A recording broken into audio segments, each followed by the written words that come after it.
किल्ले आर्क नौबत दरवाजा ते पंचकुवा कब्रस्तानपर्यंत रुंदीकरण करून नवीन रस्ता तयार करण्यात येत असून G20 परिषदेच्या निधीमधून हे काम होत असल्याची माहिती मिळाली आहे। मात्र या रस्त्याचे काम संथ गतीने सुरू असल्याने येथून वाहतूक करणाऱ्या वाहन चालकांच्या गाड्या स्लिप होऊन अपघात होण्याचे प्रमाण वाढले आहे।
प्रशासनाकडून सिटी चौक ते किल्ले आर्क नौबत दरवाजा इथपर्यंत सिमेंट रस्ता रुंदीकरण तयार करण्याचे काम हाती घेण्यात आले होते। यासाठी येथील काही जागा ताब्यात घेऊन जागा मोकळ्या करून या ठिकाणी रस्ता रुंदीकरण सुरू केले होते।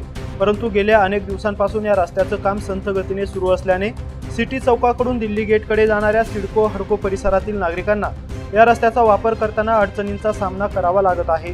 रस्ता पूर्ण न झाल्यामुळे या ठिकाणाहून जाताना अनेक गाड्या घसरत आहेत। यामुळे छोटे मोठे अपघात देखील वाढले आहेत। प्रशासनाकडून हा मार्ग वाहतुकीसाठी बंद केला असताना काही वाहन चालक येथून वाहने चालवत आहे, परंतु पर्यायी मार्ग नसल्याने नागरिक याचा वापर करत आहे।